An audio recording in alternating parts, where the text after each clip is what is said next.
Hello everyone, welcome to Surya tutorials. तो students, अभी तक हम लोगों ने इस वीडियो सीरीज में एक्सरसाइज 1.2 तक कवर कर लिया है। आज हम लोग उसके आगे बात करने वाले हैं।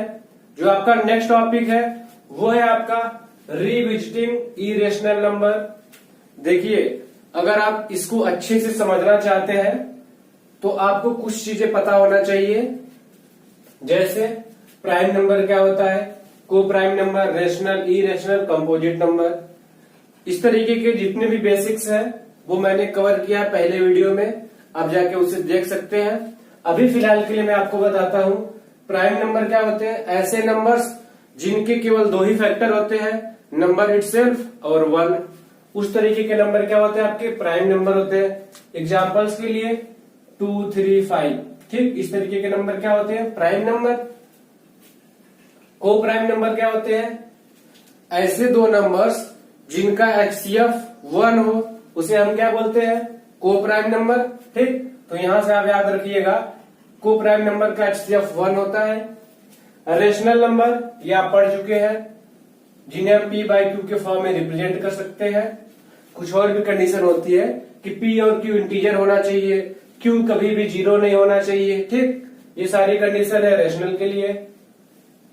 इरेशनल कौन से नंबर होते हैं, ऐसे नंबर जिन्हें हम पी बाई क्यू के फॉर्म में रिप्रेजेंट नहीं कर पाते, उन्हें हम बोलते हैं इरेशनल नंबर। या फिर ऐसे नंबर जो non terminating and non repeating type के नंबर होते हैं, वो हमारे इरेशनल होते हैं। ठीक, कंपोजिट नंबर कौन से होते हैं, जिस तरीके से प्राइम नंबर ऐसे नंबर होते हैं जिनके केवल दो ही फैक्टर होते हैं, उसी तरीके से ऐसे नंबर जिनके दो से अधिक फैक्टर होते हैं उन्हें हम बोलते हैं कंपोजिट नंबर।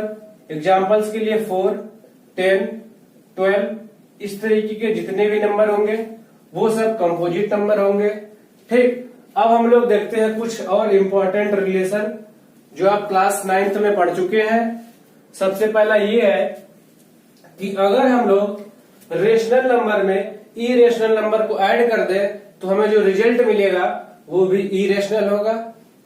देखिए, अगर इसको आपको वेरीफाई करना हो तो मैं आपको एक तरीका बता रहा हूं। देखिए, जब भी रेशनल की बात हो आप कोई भी दो नंबर उठा लीजिए। मैं मान के चल रहा हूं कि हम लोग 0 और 2 ले रहे हैं, ठीक, चेक करने के लिए। इसी तरीके से जब भी हम लोग इरेशनल की बात करेंगे यहां पर तो √2 ले लेंगे। ये सिर्फ अभी की बात कर रहा हूं, जितना लिखा है ये सब सिर्फ चेक करने के लिए। देखते हैं, अगर हम लोग रेशनल में इरेशनल ऐड करेंगे तो हमें इरेशनल मिलेगा। इसका एक एग्जांपल क्या हो सकता है, रेशनल मतलब क्या, 0 या फिर 2। मान लो हम लोग 2 में इरेशनल ऐड करते हैं, मतलब √2 ऐड करेंगे तो क्या मिलेगा, 2 प्लस √2, जो कि क्या होगा, इरेशनल। इसमें कोई भी कंफ्यूजन नहीं होना चाहिए। इसी तरीके से इसका अपोजिट है, ये इरेशनल में रेशनल ऐड करेंगे तब भी क्या आएगा हमारा, इरेशनल। अब यहाँ पे इंपॉर्टेंट है, अगर हम लोग रेशनल में इरेशनल माइनस करेंगे तब भी इरेशनल आएगा, और इरेशनल में रेशनल माइनस करेंगे तब भी क्या मिलेगा हमें, इरेशनल। ठीक, तो आप एक चीज याद रखिएगा, अगर हम लोग रेशनल और इरेशनल के साथ प्लस और माइनस करते हैं तो आंसर हमेशा हमारा क्या आता है, इरेशनल। अब मल्टीप्लीकेशन और डिवीजन को देखते हैं। अगर हम लोग रेशनल और इरेशनल को मल्टीप्लाई करें तो हमारा आंसर रेशनल भी आ सकता है, इरेशनल भी आ सकता है। यहां पे समझने वाली बात है।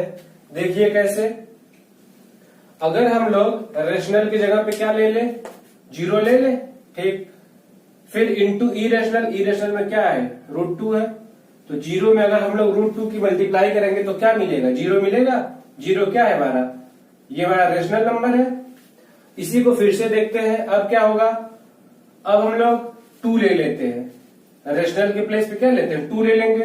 2 इंटू इरेशनल, इरेशनल क्या, √2, तो ये क्या हो गया, 2 इंटू √2, तो ये क्या बन जाएगा हमारा, इरेशनल। ठीक, जब भी हम लोग रेशनल और इरेशनल की बात करेंगे तो जो भी दिक्कत देने वाला होगा आपको वो 0 देगा, क्योंकि 0 आपका एक रेशनल नंबर है। और आप मल्टीप्लाई और डिवीजन में ये चीज आप ध्यान रखिएगा। ठीक, तो यही सेम प्रोसेस इसमें भी हो जाएगा। हमने आगे पीछे कर दिया, बस रेशनल इंटू इरेशनल था तो हम लोगों ने इरेशनल इंटू रेशनल कर लिया। ये भी आएगा रेशनल और इरेशनल, ठीक, सेम चीज है। अब हम लोग देखते हैं डिवीजन में। इसमें क्या होगा, अगर हम लोग इरेशनल को रेशनल से डिवाइड करें तो आंसर हमेशा क्या आएगा, हमारा इरेशनल आएगा। लेकिन जीरो नहीं होना चाहिए हमारा रेशनल नंबर, क्योंकि जीरो क्या होता है, हमारा रेशनल नंबर होता है। अगर जीरो नहीं होगा तो हमारा इरेशनल होगा। अच्छा, जीरो इसलिए भी नहीं होगा क्योंकि डिनोमिनेटर है। अगर कुछ समथिंग अपान जीरो हो तो वो क्या हो जाता है, इनफाइनाइट होता है, नॉन डिफाइंड होता है। तो इस वजह से डिनोमिनेटर हमारा जीरो नहीं होना चाहिए, तो रेशनल नंबर कभी भी जीरो नहीं होना चाहिए। तो हमारा उस केस में क्या आएगा आंसर, इरेशनल। ऐसे ही अगर हम लोग रेशनल नंबर को इरेशनल नंबर से डिवाइड करें तो हमारा जो आंसर आएगा वो रेशनल भी हो सकता है, इरेशनल भी हो सकता है। यहां पे देखते हैं क्या दिक्कत है। देखिए क्या हो सकता है, रेशनल की जगह पर अगर हम लोग जीरो ले लें डिवाइडेड बाई इरेशनल √2, तो आंसर क्या आएगा, हमारा जीरो आएगा। ठीक, और जीरो क्या है, रेशनल नंबर है, तो यहां से हमारा आंसर रेशनल आ सकता है। ऐसे ही अगर हम लोग क्या करें, दूसरा केस लें। अब रेशनल की वैल्यू हम लोग 2 ले लेते हैं और इरेशनल की वैल्यू √2 ले लेते हैं। अब क्या मिलेगा हमें, अगर इसे आप सॉल्व करेंगे तो √2 मिलेगा, जो कि आपका एक इरेशनल नंबर है। ठीक, तो आप एक चीज यहाँ पे ध्यान रखिएगा, जब भी हम लोग रेशनल और इरेशनल की मल्टीप्लाई करेंगे तो आंसर हमारा रेशनल और इरेशनल दोनों आ सकता है। और एक चीज याद रखना, अगर हम लोग रेशनल नंबर को इरेशनल नंबर से डिवाइड करेंगे तो भी हमारा आंसर रेशनल और इरेशनल दोनों आ सकता है। तो इसमें जो सबसे ज्यादा याद करने वाली चीज है, इंपॉर्टेंट है, वो ये है रेशनल और इरेशनल। इसमें भी रेशनल और इरेशनल दोनों आ रहा है। ठीक, जब भी आपको कंफ्यूजन हो तो आप इन सभी नंबर्स को यूज करके वेरीफाई कर सकते हैं। ठीक, इसीलिए हमने आपको यहाँ पे फिक्स कर दिया कि आप इनका यूज करके सभी को वेरीफाई कर सकते हैं। एक और मोस्ट इंपॉर्टेंट ये है नोट कि अगर हम लोग कभी भी प्राइम नंबर का अंडर रूट ले तो वो हमेशा ही इरेशनल नंबर होगा। मतलब देखिए एग्जांपल्स के लिए, प्राइम नंबर कौन से नंबर होते हैं, ऐसे नंबर जिनके केवल 2 ही फैक्टर होते हैं। एग्जांपल के लिए क्या है, 2। हम लोग 2 क्या है, प्राइम नंबर, अगर हम लोग इसका अंडर रूट ले ले तो हो गया हमारा इरेशनल। इसी तरीके से 3 क्या है, हमारा प्राइम नंबर है, 3 का भी अगर हम लोग अंडर रूट लेंगे ये भी बन जाएगा इरेशनल। ऐसे ही 5 क्या है, हमारा प्राइम नंबर है, इसका भी अगर हम लोग अंडर रूट लेंगे तो क्या बन जाएगा, इरेशनल। तो आई थिंक अब आप थोड़ा सा बेसिक समझ चुके हैं। अब हम लोग अपने इस टॉपिक पे वापस आते हैं, रिविजिटिंग इरेशनल नंबर। तो अब हम लोग ये देखते हैं रिविजिटिंग ऑफ इरेशनल नंबर्स में क्या पढ़ने वाले हैं। इसमें हम लोग ये पढ़ेंगे प्रूविंग ऑफ इरेशनल नंबर्स, एक थ्योरम की हेल्प से पढ़ेंगे। थ्योरम आपको यहाँ पे गिवन है, ये आपके एनसीईआरटी में थ्योरम 1.3 से गिवन है। देखते हैं क्या बोलता है थ्योरम।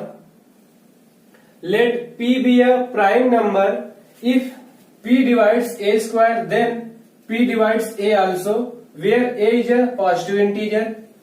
थ्योरम आपका ये बोल रहा है कि अगर हम लोग A स्क्वायर को P से डिवाइड करें, A आपका कोई पॉजिटिव इंटीजर है, P आपका प्राइम नंबर है, अगर ये डिवाइड हो जाता है मतलब रिमाइंडर 0 आ जाता है, तो ये भी पॉसिबल है कि A को अगर हम P से डिवाइड करेंगे तो ये भी डिवाइड हो जाएगा।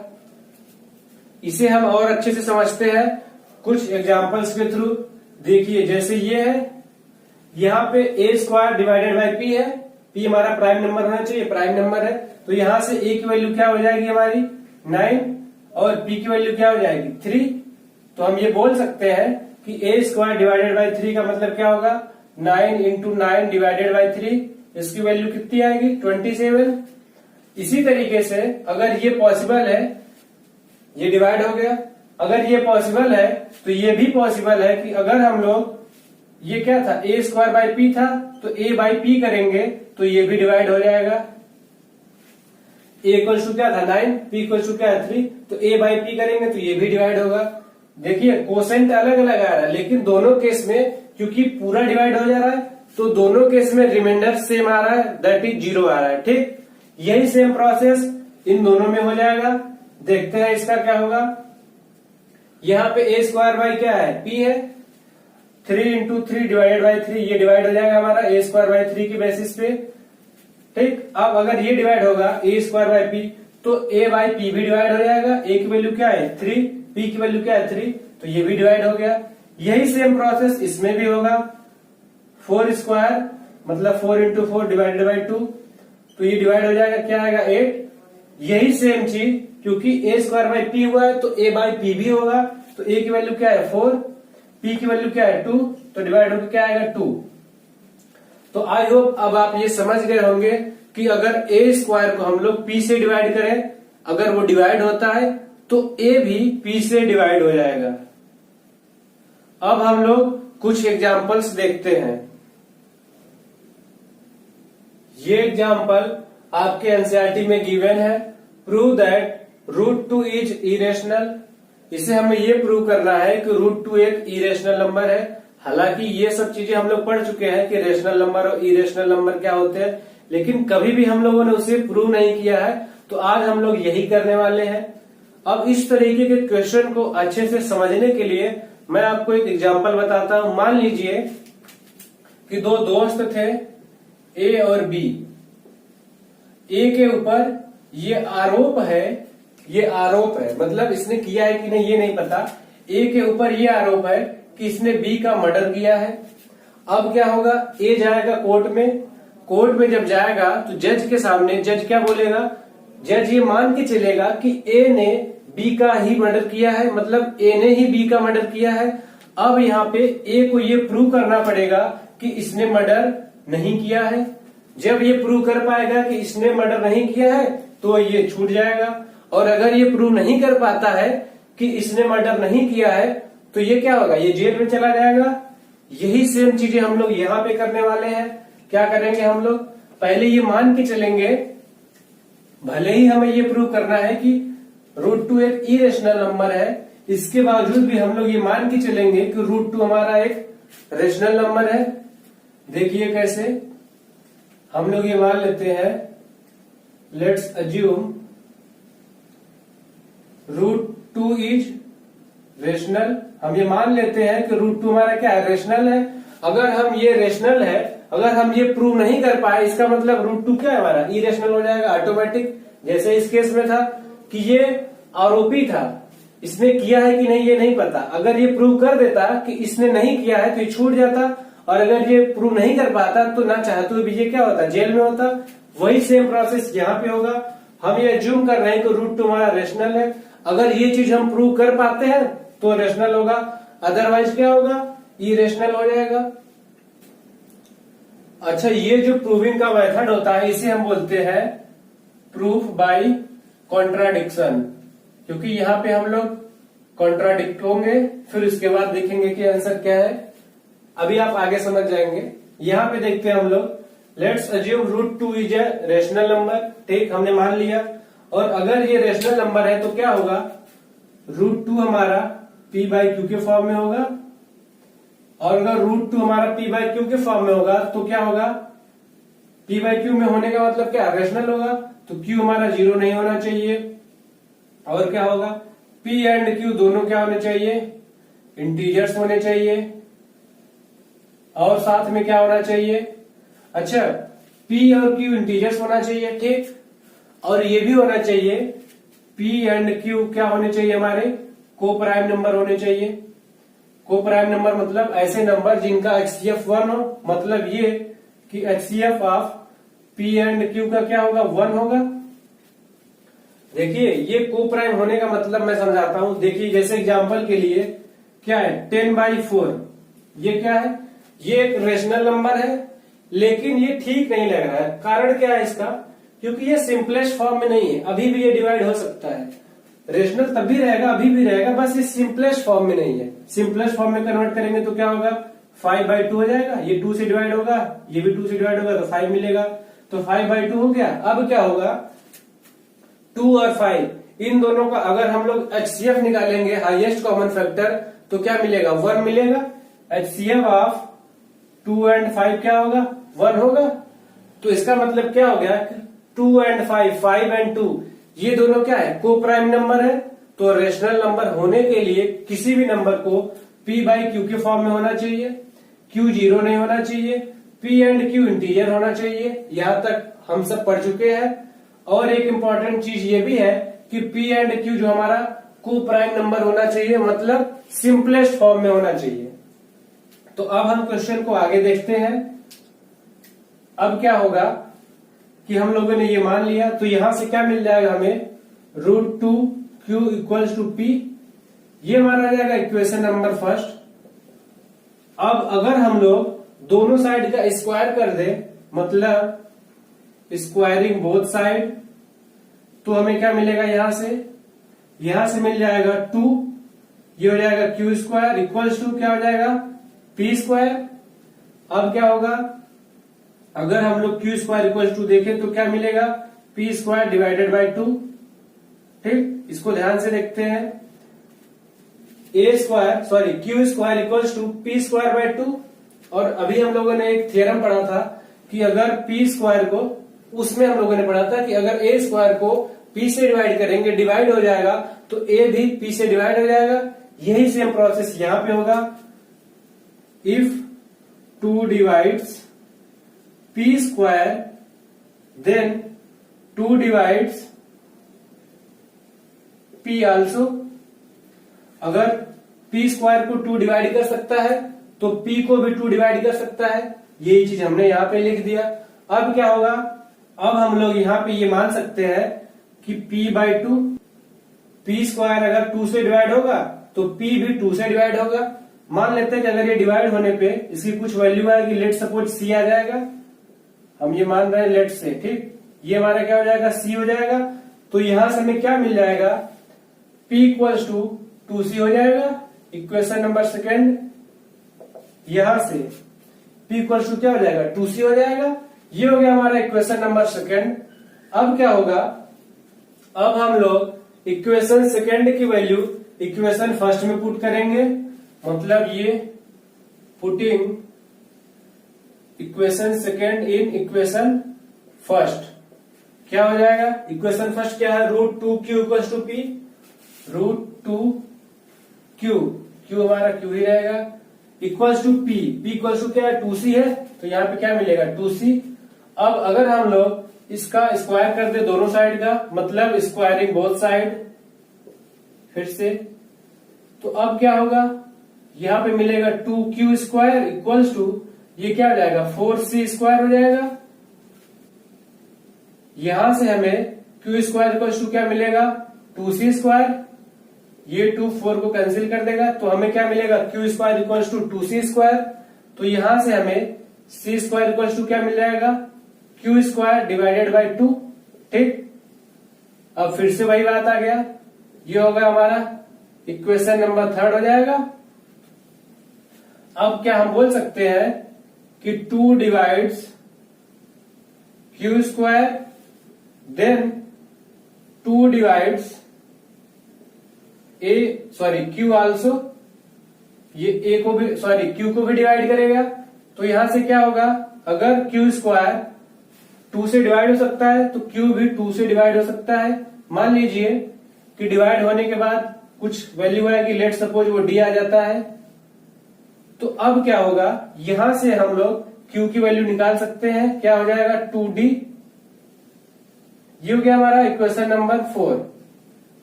अब हम लोग इक्वेशन नंबर 2 और इक्वेशन नंबर 4 अगर इसको ध्यान से देखें तो यहां पे हमें क्या मिल जाएगा, इधर देखते हैं हम लोग, क्या होगा, P इक्वल्स टू 2C, यहां पे क्या होगा, Q इक्वल्स टू क्या है, 2D है। अब अगर हम लोग ध्यान से देखें तो क्या होने वाला है, P और Q के फैक्टर में 2 कॉमन है, हमारा 2 क्या है, कॉमन है। तो इसका मतलब ये भी हो गया कि अगर हम लोग HCF of P and Q निकालेंगे तो क्या मिलेगा, हमें 2 मिल जाएगा। और हम लोग क्या मान के चले थे कि HCF of P and Q का क्या होगा, 1 होगा। HCF of P and Q क्या होगा, 1 होगा। ये हम लोग मानकर चले थे इस पूरे प्रोसेस में, क्योंकि हम लोग ये माने थे कि √2 हमारा एक रेशनल नंबर है P बाई Q। तो अगर ये P बाई Q के फॉर्म में होगा तो उसका HCF 1 होना चाहिए, लेकिन HCF क्या आया, यहाँ पे 2 आ गया। अब क्या होगा, ये कॉन्ट्राडिक्शन है, क्योंकि हम लोग मान के चले थे कि HCF 1 होगा, लेकिन HCF 2 आ गया, जो मान के चले थे वो नहीं आया। इसी को बोलते हैं कॉन्ट्राडिक्शन। ठीक, तो अब क्या होगा, अब हम लोग ये लिख सकते हैं लैंग्वेज में, क्या लिख सकते हैं कि हम लोगों ने पहले ये माना था, लिख सकते हैं we were assumed that HCF of P and Q equals to 1, but now HCF of P and Q equals to 2। तो यहां पे हम क्या बोल सकते हैं कि कॉन्ट्राडिक्शन हो रहा है। ठीक, दिस, अब क्या लिखते हैं, रीजन इधर लिख देते हैं, स्पेस कम है। दिस कॉन्ट्राडिक्शन, ये जो कॉन्ट्राडिक्शन हो रहा है, this contradiction has arisen due to wrong assumptions. हम लोगों ने ये गलत अज्यूम किया था कि √2 हमारा रेशनल नंबर है। तो this contradiction has arisen due to wrong assumptions that √2 is rational। हम लोग ये मान के चले थे कि √2 हमारा रेशनल नंबर है, क्योंकि अब हम लोगों ने देखा कि कॉन्ट्राडिक्शन हो रहा है, तो यहां से हम लोग बोल सकते हैं अब कि √2 is irrational number, √2 is irrational. तो आई थिंक अब आप इस क्वेश्चन को समझ गए होंगे। इसी तरीके से एक दूसरा क्वेश्चन है जिसमें √2 की बजाय √3 प्रूव करना है, वो देखते हैं कैसे होगा। हम लोग एक काम करेंगे कि जहां पर भी √2 है वहां पे हम लोग √3 लिख देंगे, बाकी सेम प्रोसेस होगा, इसमें कुछ चेंजेस होगा जो मैं अभी कर दे रहा हूं, क्योंकि इतना सारा सब कुछ लिखना सही नहीं लगता। हाँ, मैं फिर से समझा दूंगा, वो चीज ठीक है, लेकिन मैं इतना फिर से नहीं लिखने वाला हूं। तो देखते हैं क्या करना है। अब मैं ये प्रूव करना है कि √3 हमारा क्या है, एक इरेशनल नंबर है। ठीक, तो अब क्या होगा, जहां जहां पे √2 है वहां पे √3 लिखेंगे। यहाँ पे क्या है, लेट्स अज्यूम √2 इज रेशनल था, तो अब हम लोग मान के चलेंगे कि √3 हमारा रेशनल है। यहाँ पे भी क्या हो जाएगा, 2 के प्लेस पे 3 हो जाएगा। ये सारी चीजें सेम रहेगा कि √3 अगर हमारा रेशनल नंबर है तो P/Q के फॉर्म में होगा, Q हमारा 0 नहीं होगा, P और Q इंटीजर्स होंगे, P और Q कोप्राइम होंगे, मतलब उनका HCF 1 होगा। और यहां से अगर हम सॉल्व करेंगे तो हमें मिल जाएगा √3Q = P। ये हमारा इक्वेशन फर्स्ट हो जाएगा। अब हम लोग दोनों साइड का स्क्वायर करेंगे, तो यहां से हमें क्या मिलेगा, 3Q² = P²। तो यहां से हमें क्या मिल जाएगा, P² बाई क्या मिलेगा, 3 मिलेगा। अब यहां से अभी 2 डिवाइड कर रहा था, अब क्या करेगा, 3 divides P², then 3 divides P also. अगर P² को 3 डिवाइड कर सकता है तो P को 3 भी डिवाइड कर सकता है। लेट सपोज डिवाइड होने के बाद वैल्यू C आता है, तो यहां से हमें मिल जाएगा P = 3C। ठीक, ये हमारा इक्वेशन सेकेंड हो गया। यहां पे हमारा इक्वेशन फर्स्ट था। अब क्या होगा, अगर हम लोग इक्वेशन सेकेंड की जो वैल्यू है P = 3C यहां रख दे इक्वेशन फर्स्ट में, तो हमें क्या मिल जाएगा, अभी √2 था तो अब क्या होगा, √3 = 2C था तो क्या मिल जाएगा, 3C। अब अगर हम लोग दोनों साइड का स्क्वायर करें तो क्या मिल जाएगा, हमें मिल जाएगा यहाँ पे 3Q², यहाँ पे क्या मिलने वाला है, 9C²। अब ये 9 को डिवाइड करेगा तो क्या मिलेगा हमें, 3C²। और यहाँ पे C² क्या होगा, Q² / 3 होगा, 2 के प्लेस पे क्या होगा, 3 होगा। अब ये हमारा इक्वेशन थर्ड बन गया। वही सेम चीज कि Q² अगर 3 को डिवाइड करेगा तो Q को भी 3 डिवाइड करेगा, 2 के प्लेस पे क्या होगा, 3। तो अगर Q² / 3 हो सकता है तो Q/3 भी हो सकता है। अब मान लेते हैं कि वैल्यू क्या आएगा, डिवाइड करने के बाद D आएगा, हमने मान लिया। तो यहां से हमें क्या मिलेगा, Q = 3D मिलेगा, 3D हो गया। अब वही सेम प्रोसेस फिर से आ गया। अब यहां से क्या हो जाएगा, इक्वेशन नंबर ये फोर्थ है हमारा, और इक्वेशन नंबर सेकेंड, अगर हम लोग इक्वेशन नंबर यहाँ पे लिख सकते हैं, इक्वेशन नंबर सेकेंड और इक्वेशन नंबर फोर्थ से अगर हम लोग देखें तो P इक्वल्स टू 2C मिल जाएगा, पहले मिल रहा था, अब मिलेगा P इक्वल्स टू 3C मिल जाएगा, और यहाँ पे Q इक्वल्स टू 3D मिल जाएगा।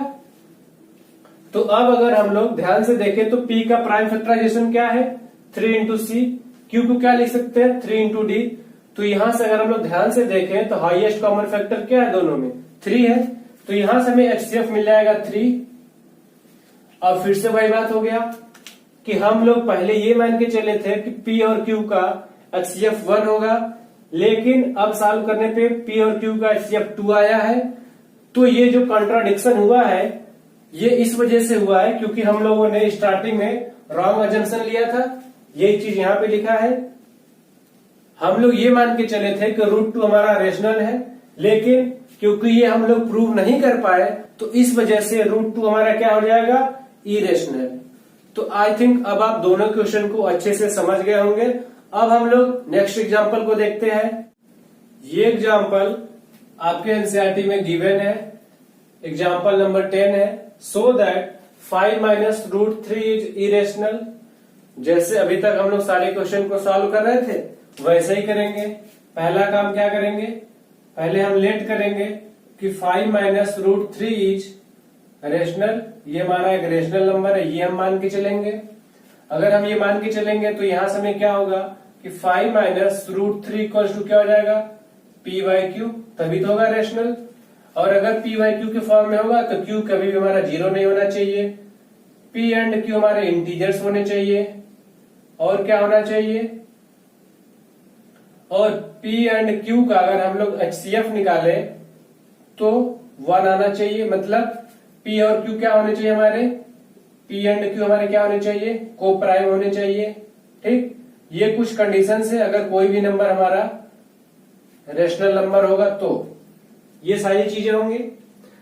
इन सभी का यूज नहीं है, इस तरीके के जितने भी क्वेश्चन होंगे उसमें सिर्फ ये यूज है कि P एंड Q इंटीजर है बस। हाँ, इसके पहले के जो 2 प्रूफ थे, √2, √3, √5, इस तरीके के जितने भी प्रूविंग होंगे उन सभी क्वेश्चन में ये बताना जरूरी होगा कि HCF of P and Q equal to 1 होगा। हालांकि यहाँ पे हम सब लिख दे रहे हैं, सारे इसके जितने भी टर्म्स एंड कंडीशंस है वो हमने सारे लिख दिया। अब हम लोग इधर सॉल्व करते हैं। क्या था हमारा, 5 माइनस √3 इक्वल टू P/Q।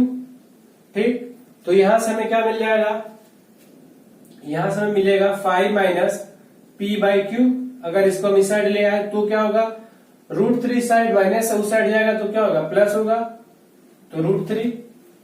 अब यहां से हम लोग ये बोल सकते हैं, ध्यान से देखिए, अब हम लोग बोल सकते हैं 5 क्या है हमारा, रेशनल नंबर है, P/Q हमारा रेशनल नंबर है, हम मान के चले हैं। तो रेशनल नंबर में से अगर हम लोग रेशनल नंबर माइनस करेंगे तो रेशनल नंबर मिलेगा। तो ओवरऑल ये हमारा क्या हो जाएगा, रेशनल। और √3 क्या है, एक इरेशनल नंबर है। हम लोग प्रूव अभी कर रहे हैं लेकिन पता तो हम लोग को पहले से है ना, प्रूविंग यहाँ पे करनी है, जानकारी तो हमें पहले से है। और पिछले क्वेश्चन में हम लोग √3 को प्रूव भी कर चुके हैं। तो ये हमारा इरेशनल नंबर है, मतलब कि लेफ्ट हैंड साइड वाला जो हमारा है वो राइट हैंड साइड वाला, ये दोनों इक्वल नहीं हो सकते। क्यों नहीं हो सकते, क्योंकि रेशनल नंबर कभी भी इरेशनल नंबर के इक्वल हो ही नहीं सकता। तो ये हम बोल सकते हैं यहां से कि लेफ्ट हैंड साइड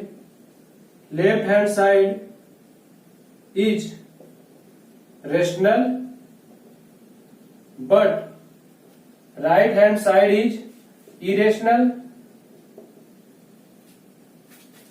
एंड और हम लोग क्या बोल सकते हैं, rational number can't be equal to irrational number. कभी भी रेशनल नंबर हमारा इरेशनल नंबर के बराबर नहीं हो सकता। So this contradiction has arisen due to our wrong assumption। इसका मतलब हम लोग जो मान के चले थे वो गलत मान के चले थे। रॉन्ग assumption क्या था, that 5 minus root 3 is rational. देखिए यहाँ पे हमारा एलएचएस कभी भी आरएचएस के इक्वल नहीं हो सकता, क्योंकि एक साइड रेशनल है, दूसरा साइड इरेशनल है। तो यही चीज यहाँ पे कहा गया है कि left hand side is rational but right hand side is irrational and rational number can't be equal to irrational number. So this contradiction कि ये इक्वल नहीं होंगे, क्योंकि यहाँ पे तो इक्वल का साइन लगा है ना, हो नहीं सकता है, लेकिन लगा तो इक्वल का साइन है। मतलब यहाँ पे हम लोगों ने ये प्रूव कर दिया कि रेशनल और इरेशनल इक्वल है, जो कि गलत चीज है। मतलब ये कॉन्ट्राडिक्शन है कि रेशनल नंबर इरेशनल के इक्वल कैसे हो सकता है। So this contradiction has arisen due to our wrong assumption. जो हम लोग मान के चले थे, ये हम लोग गलत मान के चले थे कि ये वाला हमारा रेशनल नंबर है, that 5 minus root 3 is rational. तो यहां से क्या हो जाएगा, हम ये मान के चले थे कि 5 माइनस रूट 3 रेशनल है। ये कॉन्ट्राडिक्शन अब होने लगा है कि रेशनल है या इरेशनल। तो यहां से हमारा जो कंक्लूजन निकलेगा वो क्या निकलेगा कि 5 माइनस रूट 3 इज इरेशनल। देखिए इसे हम एक बार और अच्छे से समझते हैं। 5 माइनस रूट 3, 5 माइनस रूट 3 को हम लोगों ने ये मान लिया कि ये एक रेशनल नंबर है। तो यहां से हमें क्या मिल जाएगा, 5 minus P by Q equals to, ये वाला इस साइड जाएगा, रूट 3 हो जाएगा। और 5 हमारा रेशनल नंबर है, पी बाई क्यू रेशनल है, ये मान के चल रहे हैं। तो rational number minus rational number क्या मिलेगा, रेशनल नंबर। और रूट 3 हमारा एक इरेशनल नंबर है। तो यहां पे हमको ये देखने को मिल रहा है कि हमारा रेशनल नंबर इरेशनल नंबर के इक्वल है, जो कि नहीं होना चाहिए था। ये हमारा नहीं होना चाहिए था। तो ये जो कॉन्ट्राडिक्शन आया है कि रेशनल नंबर यहाँ पे इरेशनल नंबर के इक्वल हो गया, ये इस वजह से आया है क्योंकि हम लोगों ने रॉन्ग अजम्पशन लेके चले थे। अगर हम लोग का जो अजम्पशन था वो रॉन्ग था, तो इसका मतलब सही क्या होगा, हम लोग क्या मान के चले थे कि ये हमारा रेशनल नंबर है, तो इसका अपोजिट आंसर आएगा, मतलब 5 माइनस रूट 3 इज इरेशनल। तो आई थिंक अब आप इसे समझ गए होंगे। इसी तरीके के कुछ और क्वेश्चंस हैं जो कि आपके एनसीईआरटी में गिवन है। चलिए अब हम उन्हें देखते हैं। इसमें क्या गिवन है, अच्छा ये जो एग्जांपल है ये भी आपके एनसीईआरटी में गिवन है। ये आपके एनसीईआरटी का एग्जांपल नंबर 11 है। इसमें बोला गया है so that 3 root 2 is irrational. ये हमें प्रूव करना है। ठीक, क्या करेंगे, फिर से वही काम, हम ये मान के चलेंगे, लेट्स अज्यूम, क्या अज्यूम करेंगे कि 3 रूट 2 हमारा क्या है, एक तरीके का ये हमारा एक रेशनल नंबर है, ये हम मान के चलेंगे। अगर इसे हम प्रूव नहीं कर पाए तो हमारा नंबर क्या होगा, इरेशनल हो जाएगा। और अगर ये रेशनल होगा तो हम बोल सकते हैं कि 3 root 2 equal to P by Q हो जाएगा। और क्यू हमारा 0 नहीं होगा, पी एंड क्यू हमारे इंटीजर्स होंगे, पी एंड क्यू हमारे को प्राइम होंगे। और अगर ये को प्राइम होंगे मतलब HCF of P and Q 1 होगा। तो अब क्या करेंगे हम लोग, अब हम लोग देखेंगे क्या गिवन है, क्या मिला यहाँ पे हमें 3 root 2 equal to P by Q. तो यहां से क्या हो सकता है, फिर से वही चीज कि अगर हम लोग यहां पे इस तरीके से कर दें कि रूट 2 इक्वल टू क्या मिल जाएगा हमें, p डिवाइडेड बाई 3q। इसे हम इस तरीके से भी लिख सकते हैं कि p divided by 3q equal to ये साइड रूट 2। तो अब ये क्या होगा, देखिए अब क्या होगा, यहाँ पे p हमारा इंटीजर है, q भी हमारा इंटीजर है। क्योंकि अगर कोई भी नंबर हमारा रेशनल होगा, p बाई क्यू के फॉर्म में होगा, तो p एंड q इंपॉर्टेंट है कि वो इंटीजर होने चाहिए। तो p हमारा इंटीजर है, q हमारा इंटीजर है, 3 भी हमारा इंटीजर है।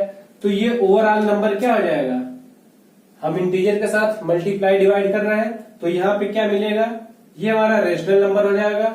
और रूट 2 हमारा क्या है, इरेशनल नंबर है। तो फिर से वही बात आ गया कि left hand side is rational number but right hand side is irrational. Rational number can't be equal to irrational number. So this contradiction has arisen due to our wrong assumption that 5 minus root 3 था पिछले वाले में, यहाँ पे क्या हो जाएगा 3 root 2। Our wrong assumption that 3√2 is rational. So क्या हो जाएगा, 3√2 ये हमारा हो जाएगा एक इरेशनल नंबर। देखिए ये जो लैंग्वेज है लिखने की, यहां से लेके यहां तक, अगर इस तरीके का कोई भी क्वेश्चन आता है तो उसमें जो लैंग्वेज होगा वो सेम होगा, बस थोड़ा सा प्रोसेस आपका अलग हो जाएगा बस।